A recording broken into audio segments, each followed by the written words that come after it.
molasses. But on the other chart, molasses was one of the things you could use as a sweetener. No, I did honey syrup. Maybe you're thinking syrup. Oh, Syrup you're molasses. right, yeah, I was thinking it was molasses.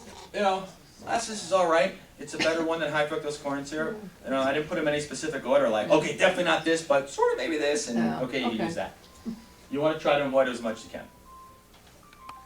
Aw. And then, we got to give you something nice to look at after beating you with that one.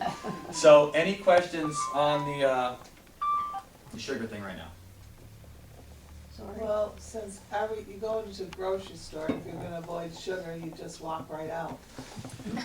You got to read your labels and make better choices. Part of my summary. Choices to eat sugar almost in everything, like Part of my summary Like sugar. points is don't get too discouraged. You will not be able to avoid sugar altogether. Unless you go to a deserted island somewhere and raise your own stuff and stay away from everything. And even then you're going to have some glucose and fructose in those because it exists in nature. It does. So, the point of this presentation is not to tell you to eat nothing and be afraid, but hey, you know, I didn't realize that those snack bars were that high. Maybe there's a better option. You gotta read your labels. What is sugar alcohol?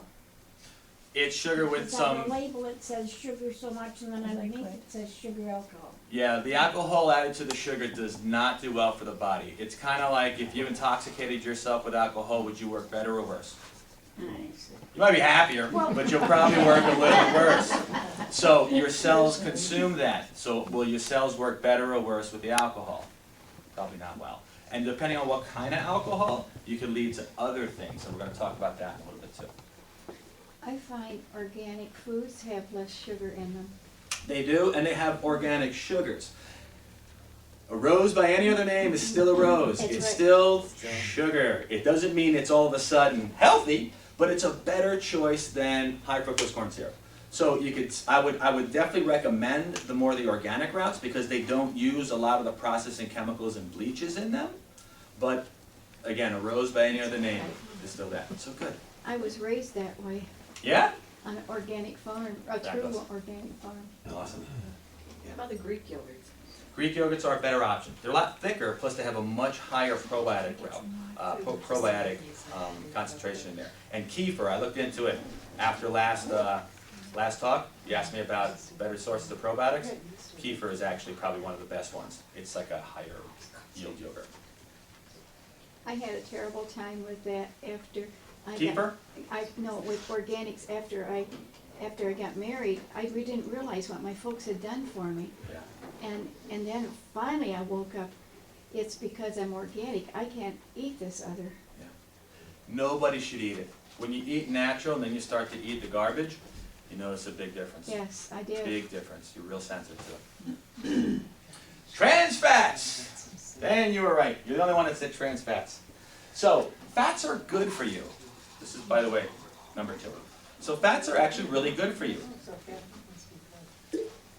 Every single cell in your body, and there's trillions and trillions and trillions and trillions of cells that exist in your body. But every single one of them is surrounded by something called a lipid bilayer. We're going to talk about that in just a second. But there's essentially 3 types of fats that really exist out there. There's something called the saturated fat. We're going to get into a little bit of chemistry again, chemistry biology. Picture a row of kids, cute little kids holding hands, just like this. One hand to one hand. That's called a single bond. It's really strong, provided they're strong kids. It's tough to kind of pull their hands apart.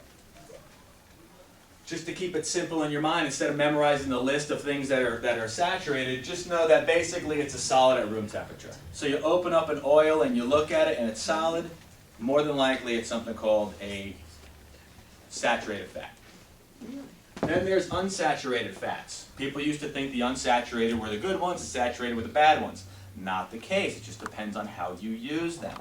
They all exist naturally. So these are some double bonds. If it's a mono unsaturated, it just means that one of these kids let go and held on with 2 hands, but then the other guy behind him's got to grab a shirt. So it's really a little bit more unstable. It's not quite as strong. And if a bunch of them do it, then that's called a polyunsaturated. Don't worry about the words, just kind of understand the concept with me so far. The last one is called a trans fat. This is a man-made unsaturated fat, And basically it's garbage at any temperature. It's something you really don't want inside your body.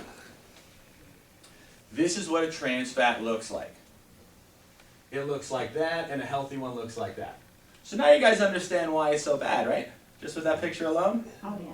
Yeah, piece of cake, we got it all. Just kidding. So, what's the big deal about trans fats? Well, let's get back to this thing called the lipid bilayer. So every cell in the human body is round, like this. And we're not going to clear the chairs and play soccer right now, but every single cell in your body, and there's trillions and trillions and trillions of them, look just like this ball. And if you notice, there's some patches on here. And that is what is that, a hexagon? 6 sides? Okay, so that's a hexagon. And if you stitch all of them together with hexagons, you get a nice ball. It holds the air, you can kick it, you can play with it well. It functions really well as a soccer ball when you have the right pieces. Now, let's imagine this hexagon. Let's say I had, half of them were with that shape. But then I also had a circular patch, and I also had a triangular patch, and I had an octagon, and then I had some other shape. And I tried to sew a soccer ball together with that. How well do you think it would look? Probably not all that good. Do you think it might lose some air?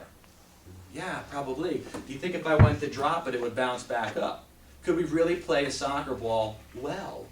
You can kick it around, but that game's going to be really boring. So it's not going to function well. Just like the cells in your body. If you use abnormally shaped fats to build your cells, and you have 2 layers of fat that surround every single cell. So if you're consuming high amounts of trans fats, you're consuming high amounts of abnormally shaped patches, and you're going to have tons and tons of cells that just don't really function all that well. They might get you by, but they're really not going to work like they're supposed to. They're going to let things in that shouldn't come in, and they're going to lose things that they should be keeping. So that's one of the biggest reasons why the trans fats are bad. And going back to the picture, it's straight versus curved. It's just not going to fit well. Cis versus trans, we just talked about it. The other reason why trans fats are so bad for you is the half-life of an unsaturated fat, which is the good one, is about 18 days. Now it's so clear, I understand it again. But a half-life basically means this. You consume a fat, let's say it's a good one, and about 18 days later, your body finally processes and breaks it down, and now it can absorb that fat and stick it on a cell and start to rebuild and heal itself. So it floats around your body for about 18 days. A trans fat's half-life is about 51 days. Why? Well, like fructose, it doesn't really, you can't use it in the body, so the body has to create a good fat from a bad fat. And yes, it has all these different toxic things that it can break off as well. But basically, it takes 51 days to break down that fat. So, one thing about the pharmaceutical companies is, again, they're geniuses with marketing. So when you think about Lipitor or any of those cholesterol-lowering medications, you always see a picture of the fat globule going through the artery and sticking to the sides of the wall, and then it builds up, blocks your arteries, causes heart attacks and strokes. That's something people don't want. So if you had a fat globule floating through for 18 days or for 51 days, which would you rather have? Yeah, the one that's only in there for 18 days because it's less likely to build up. That's another reason why saturated fats are really bad and toxic for you. Marianne. I thought that people know that now, so a lot of times you look at packaging and they'll say no trans fats. Are they getting rid of the trans fats? Or No, they're lying to you. They're lying to you? They're still in there. But their serving size is so small that if it's less than 1/2 gram of a trans fat, they could technically say 0. They could round it down. So you got to read your ingredient list. And if it says one of the 3 things I tell you, they're saturated fats. Okay. Even though it says 0. Or It they're says trans 0 fats. grams of saturated fat. Or trans That's fats? a trick. Oh, you're saying saturated fats. I'm sorry, you're right, thank you. Of trans fats. Right. So why create the trans fat if it's so bad for you? Well, it has a longer shelf life in baked products. Here's another challenge. Try and find bread out there that doesn't have a hydrogenated oil or a partially hydrogenated oil. It's almost impossible. They do exist, but it's really challenging to find it. Longer fry life, certain feel to it. After all, we like to feel things a certain way. Less greasy feel, and it needs less refrigeration. So it lasts longer and you can store it longer. So that turns into, ultimately, money. It just saves money. And that's really all it's about. So the health effects of too many trans fats, I will just pull these up fast. Gosh, that looks a lot like sugar, doesn't it? There's a couple different ones. But you got the cardiovascular, the cholesterol, the headaches, the migraines, the cancer, the diabetes, the premature aging, hyperactivity, anxiety, depression, infertility, eczema, arthritis.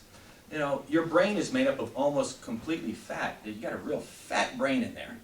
But it's got to be good fats. But if you're filling it with all this garbage, is it going to work well? No. Might you have some difficulty concentrating? You might. There's a lot of that going around these days. Might you be a little anxious? Yeah. Might you be on depression medications? Yeah. I'm not exactly sure what the stats are, but I'm going to research it for my talk in 2 months from now. But I'm pretty sure that I think it's somewhere around 1 in 10 people are on some sort of antidepressant medication. 1 in 10. That's crazy. There's got to be a better way. Maybe it's the trans fats causing that. I don't know. But it's definitely adding to it. So what can you do from here? Stay away from trans fats. Learn how to identify them. How? Partially hydrogenated, hydrogenated, or shortening. I do have the shortening in here. So this is soybean oil. We've got fully hydrogenated palm oil and partially hydrogenated palm oil, and then some diglycerides and some other stuff that you can't really pronounce. So, you know, they put in both. Hit you with them both. So the trans fat, to create it, you take a perfectly good oil, like an unsaturated olive oil, and you heat it up to a high enough degree where that double bond starts to break free. Boom, and as soon as it breaks free, before it actually forms that single bond again, you shut the heat down. So you partially create that bond by adding a hydrogen kind of sorter on there. That's the partially hydrogenated. That's the trans fat. That's the really bad one. If it truly is 100% fully hydrogenated, that just turns it into a saturated fat. That's not too bad. That's like the Crisco. They have fully hydrogenated plus the partially. I'm not saying Crisco's good at all. But chances are they probably didn't fully hydrogenate all of them. So you know you're still getting some trans fats in that. So if you see hydrogenated or partially hydrogenated or shortening, just don't buy it. So, Yeah. olive oil you should use in heating in terms of cooking? Correct. Thank you. And that was the point that I forgot to make. If you're lightly sauteing, then you can use some olive oil. That's okay. But if you're going to fry something, just grab yourself some coconut oil. All right. If you don't like the flavor of coconut, you can just use a scented-free, flavor-free, whatever it is. You can use that, but that's going to be a much, much safer oil to use because during the cooking process, if you heat olive oil too much and fry your foods, you will create the trans fat, even though it's not on the listed bottle. Wow, I didn't know that. Yeah, a lot of people don't know that part. So you just want to kind of keep that in mind. Thank you for that So the only clarification. one you can use is coconut oil? There is some palm oils. Anything that's a solid. I use coconut. Okay. There's a lot of good benefits to it, and I don't even get anything else. Ah! Now, are there any questions?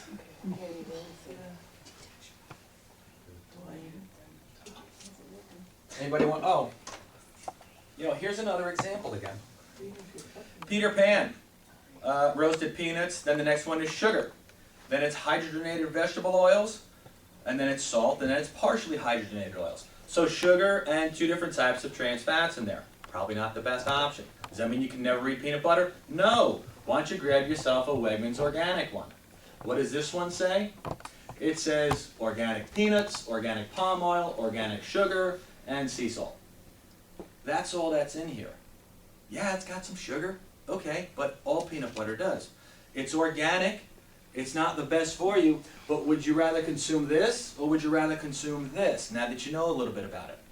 How bad does it taste? It's actually quite good. My kids love it, and I eat it, and so forth. I think I'm used to it probably. There's no doubt that when you switch over, it's gonna be a shock. Just like when you go from eating good stuff to the not good stuff, your body goes, "What was that?"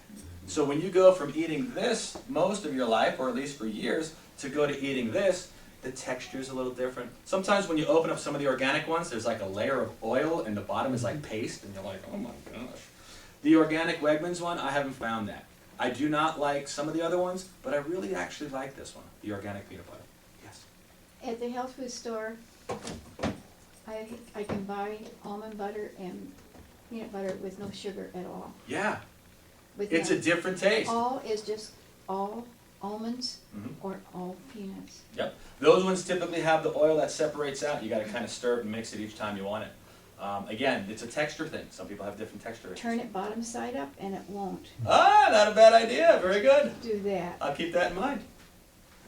So breadcrumbs, and I think that's it for those ones. Progresso breadcrumbs. You got your high fructose corn syrup, your partially hydrogenated oils, and then later on down the line you have your partially hydrogenated oils again in a different product. So, yeah, a lot of stuff in there. Your organic breadcrumbs, yeah, but how does it taste? It tastes a little different, you're right. But you get used to it, and then once you actually start to eat the stuff that's organic and doesn't have the stuff in it, again, once you start going to the other stuff, it's night and day. But this one basically just has just all natural ingredients, none whatsoever. Yeast, palm oil, salt, onion, garlic, parsley, and so forth. So they exist out there. Does that mean you can't have breaded chicken cutlets? Of course you can. Just make it a better choice. How? Read your labels. Gotta read your labels. Okay, the last, no, what? Also, I had to learn, natural is not organic, Correct. so they're different. Yeah, don't be fooled by the word The natural. food is raised differently. Yeah. Natural flavors. I'm researching exactly what a natural flavor it is, because I saw it put up on a slide once. It blew my mind that they could actually say that is a natural flavor. But I want to find out what that ingredient list is, and I'll present that on one of these future talks. Absolutely. Okay. Health stores, are they basically pretty safe? They're better than your average supermarket. But still read the labels there. Absolutely. You cannot get away from reading It the depends labels. on the vitamins. You have to research. When you do your research. You got it. You got it. Canola oil. Yeah. Is it good, bad, don't use it? It depends. I wouldn't use it a lot. My oil of choice is olive oil for that. The canolas, it just depends where they get that grain, that product from. It might be I'm not going to get into this one, but it's more than likely a GMO, a genetically modified organism. Like soybeans many times are, and wheat and all this other, and corn, oh my gosh. So, that's a whole nother topic, but my oil of choice is olive oil. So the third one is an actual individual item food. Anybody want to guess what it is? Flour? Slow down, I can't take all of them at once. Easy. Dairy? Soda! Just don't drink it anymore. You know what, you shouldn't smoke. Okay, yeah, I know that. 12 ways soda can damage your health. Weight gain, that's a surprise, right? Liver damage and kidney stones, chronic kidney disease. Now you kind of understand at least a little bit why. Why is it cause liver damage and kidney problems? Because it has that fructose, and the fructose gets broken down to create uric acid, and the uric acid wreaks havoc. And your liver has to work overtime, and your kidneys got to get rid of that garbage, so it has to work too hard to filter it. Over the long time, you have liver damage and kidney stones and chronic kidney disease. Diabetes, acid reflux, and tooth decay. Osteoporosis, high blood pressure, heart disease, impaired digestion, mental health problems, and gout. So all sorts of stuff. Why the gout? Uric acid, fructose, right. That's the reason why I had to hammer you with a little bit of chemistry. Nobody likes to sit in chemistry, I know, I get it. But you gotta kind of know a little bit about the why. I think the more important of the talk is the why it's so bad, and not just say, hey, avoid these 3 things, because you probably wouldn't. But maybe something I said goes, wow, my liver might shut down if I keep drinking soda? Yeah. Thinking about going diet? Think again. We kind of touched base a little bit. Aspartame. There's over 92 documented side effects in it. Brain tumors, birth defects, diabetes, and epilepsy. Diabetes comes up with everything because it's such a systemic problem. But one of the biggest reasons is because there's a sugar alcohol. Who asked about sugar alcohols? I did. You did, okay. Because aspartame is actually a sugar alcohol, part of it. And it converts methanol, which is that particular sugar alcohol, if it gets stored at high temperatures, it breaks down to formaldehyde and formic acid. Anybody know what they use formaldehyde in? Dead bodies, embalming dead bodies. So that chemical is in a dead body. Would you want that chemical in a live body? Probably not. So it is known carcinogens. Why? Because it kills you. So that actually can happen inside your body too, because your body's temperature is 98.1, 0.5, 99, whatever it is. So it's a higher temperature. So you actually break down the aspartame and do create formaldehyde molecules inside your body, and your body has to work that liver and get that stuff out. Really not good. Yes. That's one of the preservatives in bread. Mm-hmm. It's also present in flu shots and lots of other vaccines too. It's in a lot of things. That's So some- formaldehyde. Formaldehyde, yeah. Yeah, okay. So interesting statistics. Soda accounts for more than a quarter of all drinks consumed in America. It's a lot of drinks. 56%, over half of 8-year-olds consume soda daily. Here's the thing with kids. Part of my specialty is in pediatrics and pregnancies. So I know a lot about natural ways to care for pregnant women as well as kids. And when I see stuff like this, you know that whole fructose thing we just kind of talked about? Of course you did, we hit it so hard. Kids, you don't grow up normally absorbing that stuff. So maybe about a quarter to a third of fructose is really normally absorbed in the body. But the more you introduce it on a regular basis, the more the body says, well, maybe I'm supposed to have this stuff. And it actually starts absorbing more the more you present to it. So the kids that have some Cokes or some fructose drinks occasionally, they're still shuttling out a lot of that fructose. But the more you introduce it on a regular basis, now it's like 40%, 50%, 60%. And then the foundation that you created, it's why the kids are gaining so much weight. What happens to that child as an adult? Do they tend to lose weight or do they tend to continue to gain? They typically tend to continue to gain because you've created that foundation in the beginning to absorb a much higher rate. How long does it take? Like I know I didn't have soda for a while and then, not for a while, not maybe a few days, and I just had a craving for it. I mean, I had to have like Coke. Okay, you might be going through caffeine withdrawal or sugar withdrawal. Probably sugar withdrawal. I don't know. So how long does that take before, you don't crave it as much? 21 days. Typically. 33% of teenagers consume 3 cans daily. Number of 8-ounce servings of soda consumed per year in 2007 by the average. A Chinese person consumed about 35 8-ounce servings. We don't like to do anything small in America, do we? Big, bold, better. I had Coke and stuff. 828. Oh! So that's about 3. So what happens within an hour of drinking a soda? Where's that handout? And then we're almost done. I got this off of Joe Mercola's website. He's an MD. Awesome website if you haven't checked it out. But within the first 10 minutes, about 10 to 11 teaspoons of sugar hit your system. This is 100% of your recommended daily intake. The only reason you don't vomit as a result of the overwhelming sweetness is because phosphoric acid cuts the flavor. Within 20 minutes, your blood sugar spikes and your liver responds to the resulting insulin burst by turning massive amounts of sugar into fat. Within 40 minutes, caffeine absorption is complete, your pupils dilate, your blood pressure rises, and your liver dumps more sugar into your bloodstream. Around 45 minutes, your body increases dopamine production, which stimulates the pleasure centers of your brain, which is physically identical response to that of heroin, by the way. After 60 minutes, you'll start to have a sugar crash. So that's what happens when within an hour of drinking a soda. That kind of puts it into perspective. That's in Right? the sugar, not the diet, right? Right, the diet doesn't stimulate the pleasure centers of the brain, the dopamine. which means you don't actually have that sensation of, I don't need any more. So that's why they're saying diet sodas typically don't help reduce weight at all, because you actually crave more things. You tend to eat more and drink more as a result of it, because your brain's not getting that, okay, I had it, shut it off thing. It seems like if you drink a lot of soda, your liver probably has some issues with fatty liver. Uh-huh. Can you, like, if you start eating better and give up soda, can you, like, reverse some of the damage that's 100%. done? I don't know if you can 100% reverse it, how chronic it is, but you can absolutely heal and become better.